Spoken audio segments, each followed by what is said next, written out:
大家好，我是金豆。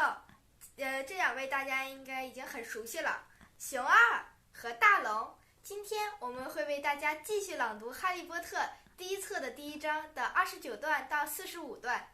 Bonjour à tous. Aujourd'hui, je vais vous encore raconter le livre Harry Potter à l'école des sorciers. Madame Dursley entra dans le salon avec 2 tasses de thé. Décidément, il y avait quelque chose qui n'allait pas. Il fallait lui en parler. Monsieur Dursley, un peu nerveux, s'éclaircit la gorge.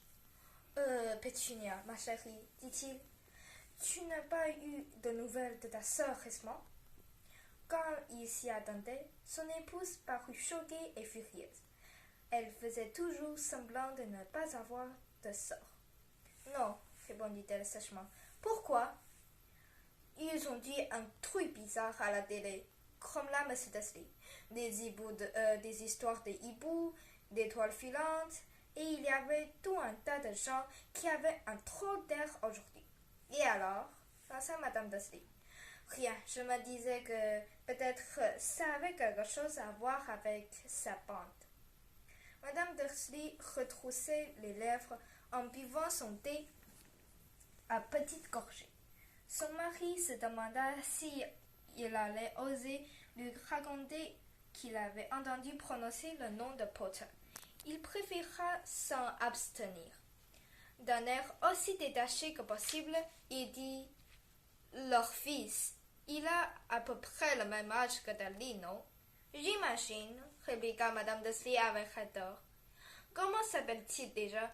Howard, c'est ça. »« Harry, un nom très ordinaire, très désagréable, si tu veux mon avis. »« Ah oui, » répondit M. Dursley, en sentant son corps s'arrêter. « Oui, je suis d'accord avec toi. » Il ne dit pas un mot de plus à ce sujet tandis qu'il montait l'escalier pour aller se coucher, pendant que Madame Dursley était dans la salle de bain.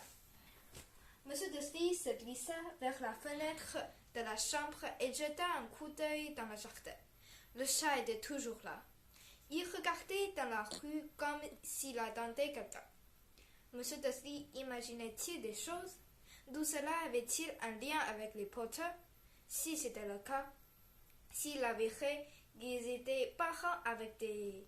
Non, il ne pourrait jamais le supporter. Les Dursley se mirent au lit. Madame Dursley s'endormit très vite, mais son mari restait éveillé, retournant dans sa tête les événements de la journée. La seule pensée qui le consola avant de sombrer enfin dans le sommeil, ce fut que même si les Potter avaient vraiment quelque chose à voir avec ce qui s'était passé, il n'y a aucune raison pour que lui et sa femme en subissent les conséquences.